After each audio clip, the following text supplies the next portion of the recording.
muchas gracias a la Federación por la invitación. Gracias a ustedes por estar aquí presentes. El tema que vamos a tratar ahora es de predicción y prevención predicción sobre todo de preeclampsia. El color está cambiado ahí en el...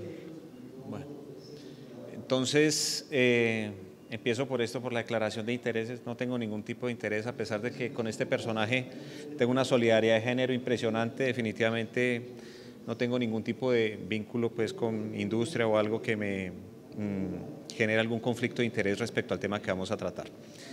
Cuando estamos en esta población y lo que se nos pide es tratar de identificar a la persona que tiene 30 años, sexo femenino, que tiene pelo negro y que le va a dar preeclampsia, me es muy difícil.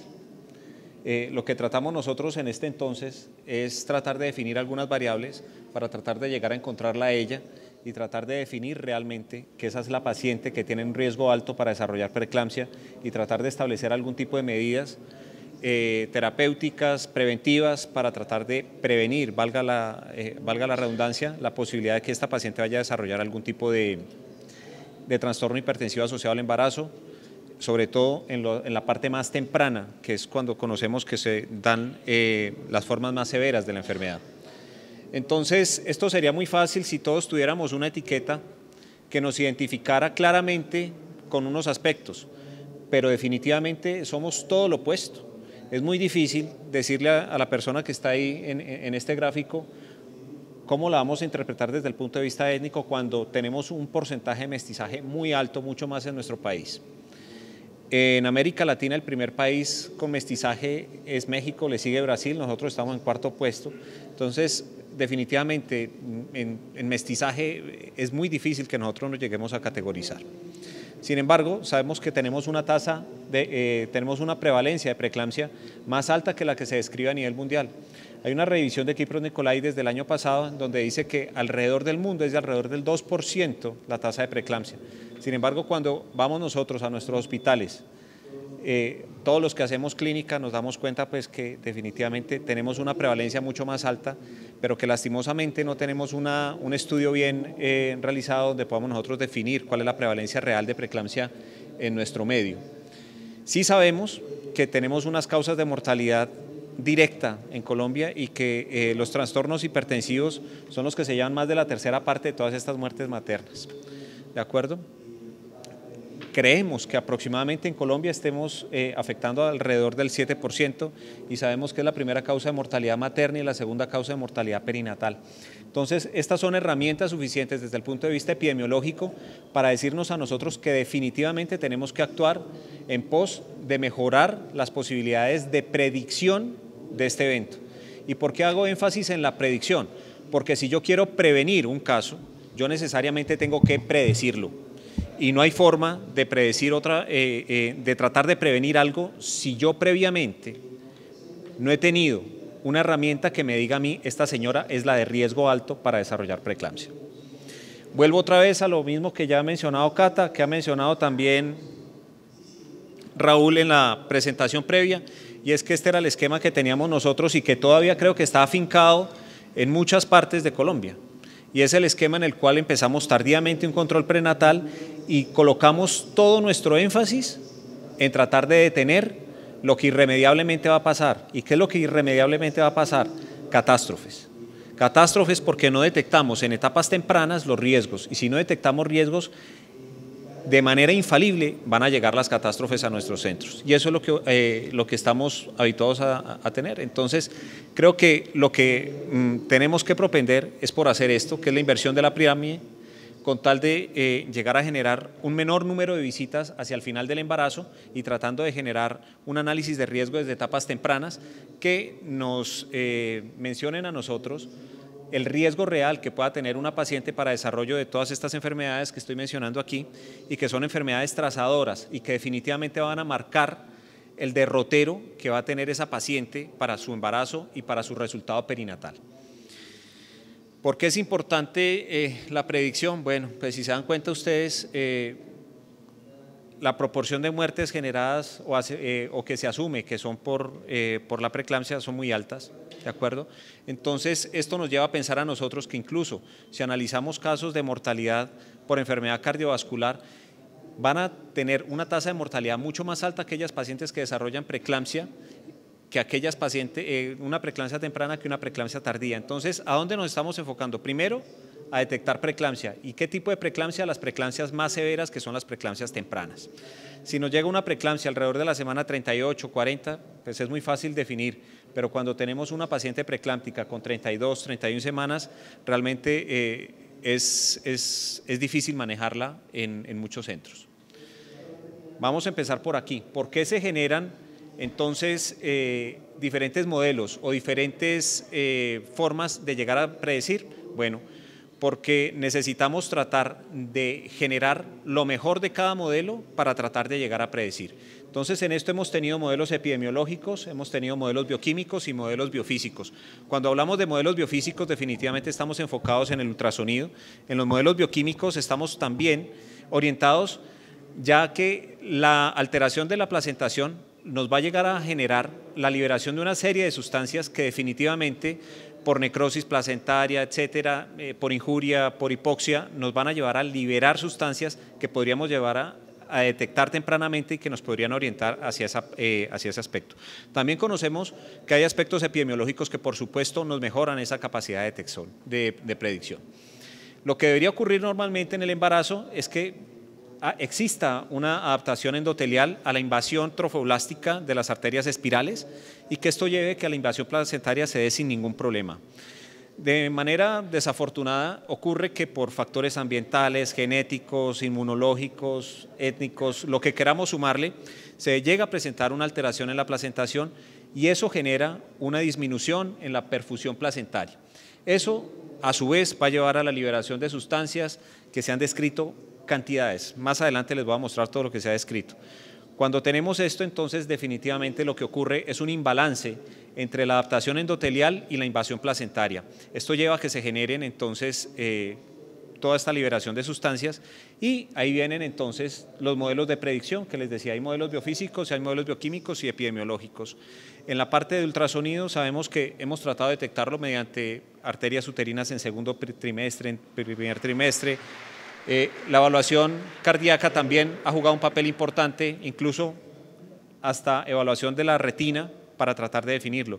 Y en todos los marcadores bioquímicos, estos son quizás los que más han tenido relevancia en la parte bibliográfica, pero que son multitud los que se han llegado a analizar.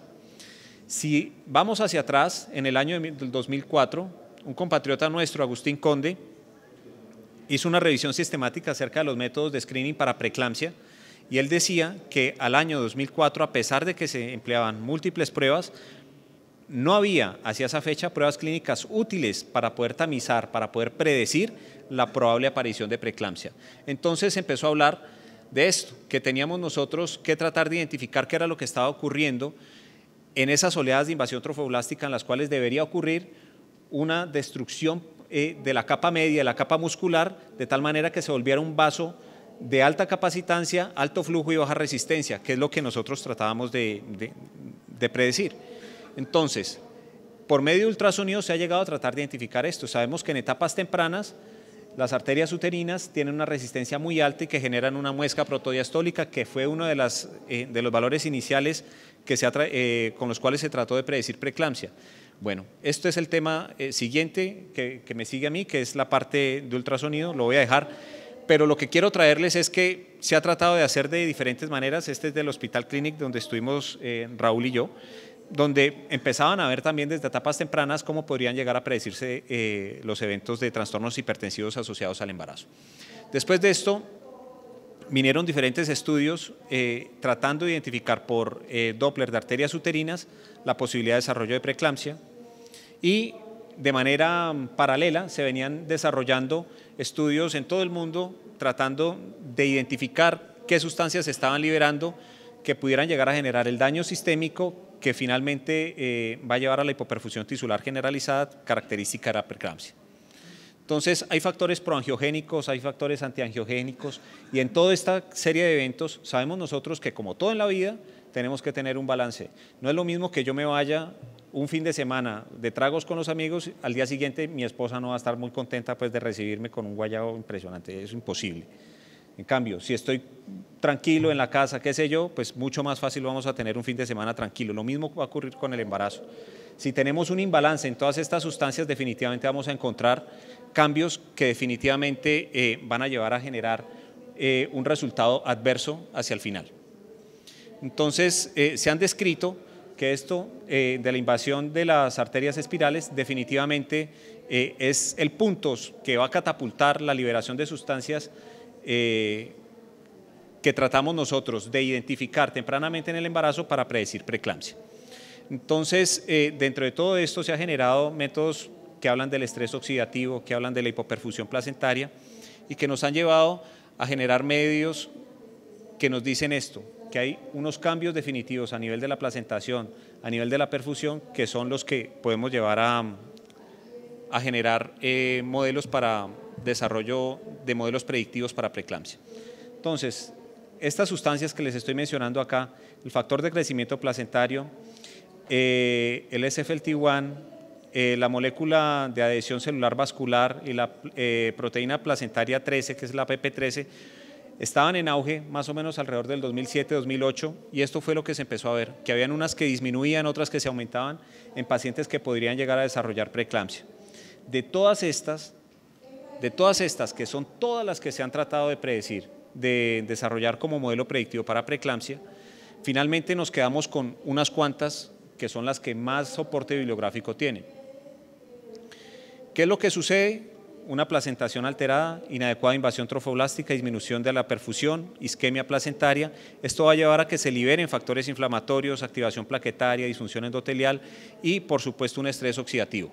Esto es lo que sabemos nosotros que ocurre y en base a esto, las moléculas que más se han estudiado para tratar de definir esto son estas dos. De toda esa lista, finalmente yo creo que hoy en día con las que tratamos de quedarnos es con el factor de crecimiento placentario y con la proteína plasmática A asociada al embarazo, que se han estudiado desde etapas muy tempranas y desde hace muchos años, tratando de asociarlas no solamente entre ellas, sino también con factores biofísicos como son el Doppler de arterias uterinas. ¿Qué conocemos hoy en día? Pues que cuando mezclamos arterias uterinas con marcadores bioquímicos llegamos a tener tasas de detección para preeclampsia temprana muchísimo más altas y que si sumamos a esto la parte de los marcadores epidemiológicos, por supuesto que vamos a tener una posibilidad mayor de predecirla. Entonces se han creado diferentes métodos. Voy a hacer un recorderis breve de lo que podemos nosotros tener. Entonces esto es lo que ocurre con la proteína plasmática A asociada al embarazo y con el factor de crecimiento placentario. En las pacientes que van a desarrollar preeclampsia, tienen múltiples estudios. De todos estos estudios sabemos nosotros que a pesar de que tienen tasas de detección que van cambiando dependiendo de la tasa de falsos positivos que yo quiera encontrar, entre 5 y 10%, van a estar alrededor de un 50, 60%, y que cuando empiezo a sumar factores epidemiológicos, más factores bioquímicos, más factores biofísicos, definitivamente voy a conseguir tasas de detección mayores. Esta es una revisión del año pasado del profesor Nicolaides, donde menciona esto. Se dieron a la tarea de analizar todos los factores de riesgo maternos que podrían llegar a influenciar. Entonces, hay diferentes escuelas que mencionan unos factores de riesgo y, por supuesto, esto está asociado a los grupos étnicos que manejan en cada población. De todo esto se pusieron a estudiar y ¿qué fue lo que encontraron? Que en las pacientes que definitivamente encontraban que tenían bajo riesgo, los factores epidemiológicos desviaban la curva del momento del parto hacia la derecha, consiguiendo que el momento del parto fuera cercano al término, mientras que en las pacientes que se consideraban de alto riesgo, esos mismos factores epidemiológicos desviaban la curva totalmente hacia la izquierda, llevando a que se generaran partos prematuros. Y entre más severa se daba, más temprano el parto y, por supuesto, daba la casualidad que tenían más factores epidemiológicos negativos asociados. ¿Cuáles fueron los que evaluaron? Todos estos. De todos estos, ¿con qué nos vamos a quedar nosotros finalmente? Que hay unos factores de riesgo que son deleterios y que van a ir en contra de la posibilidad de que la paciente tenga un resultado perinatal normal. Entonces, ¿cuáles son? Una edad materna avanzada, sobrepeso por cada 10 kilos por encima del peso ideal, una talla baja, el grupo étnico, entonces pacientes afrocaribeñas, pacientes asiáticas, pacientes con antecedente de preeclampsia o con pacientes con antecedente de hipertensión crónica, el antecedente de preeclampsia en la madre, el uso de técnicas de reproducción asistida y el lupus eritematoso sistémico eran las que más marcaban a favor de que la paciente pudiera llegar a desarrollar preeclampsia. Por el contrario, habían otras que iban a favorecer el hecho de que la paciente no desarrollara preeclampsia. ¿Cuáles eran estas? Una talla alta, pacientes caucásicas, nulíparas y aquellas pacientes que no tuvieran el antecedente de preeclampsia. De esto entonces volvieron otra vez a hacer el mismo ejercicio para tratar de analizar cuáles eran los puntos en los cuales iban a tener la detección. ¿A qué conclusión se llega? A que la proteína plasmática asociada al embarazo, si yo quiero tener una tasa de falsos positivos del 10%, va a tener una tasa de predicción para preeclampsia temprana antes de las 34 semanas de alrededor del 55%. Y para esa misma tasa de falsos positivos del 10% para el factor de crecimiento placentario, voy a tener una detección de alrededor del 72%. Cuando yo empiezo a sumar y mezclo la proteína plasmática A más el factor de crecimiento placentario, sumo alrededor del 74%, y cuando ya las empiezo a mezclar con presión arterial media y valores biofísicos como es el índice de pulsatilidad promedio de las arterias uterinas, empiezo a tener tasas de detecciones muchísimo mayores, alcanzando tasas hasta del 96%. Esto es lo que podríamos llegar a conseguir mediante el análisis de riesgo utilizando un algoritmo diagnóstico en primer trimestre en la cual pudiéramos mezclar factores epidemiológicos más factores biofísicos más factores bioquímicos.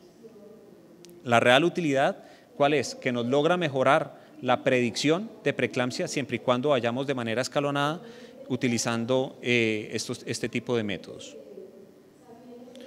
¿Para qué? Para tratar de conseguir esto, características maternas, presión arterial media, Doppler de arterias uterinas, pruebas bioquímicas, utilización de algoritmos para identificar al menos un 90% de las pacientes con preeclampsia temprana, un porcentaje de preeclampsia intermedia que lo han denominado alrededor del 80% y 60% de pacientes con preeclampsia tardía. Todo eso para tratar de llegar y tratar de prevenir algo mediante la utilización de algunos métodos que se han estudiado también muchísimo, pero que de los cuales quizás el único que ha tenido algún tipo de beneficio es el uso de la aspirina en etapas tempranas. ¿Y por qué hago mención a la aspirina? Porque casualmente el modelo de predicción propende el tratar de llegar a conseguir el análisis de riesgo en etapas tempranas para empezar la administración de la aspirina que debería de emplearse desde antes de la semana 16. Es por esto que esto es útil si queremos nosotros tratar de predecir, hacerlo desde etapas muy tempranas. ¿Para qué? Para poder tratar de implementar un modelo preventivo que en este caso pudiera llegar a ser la administración de aspirina. Les agradezco mucho su atención.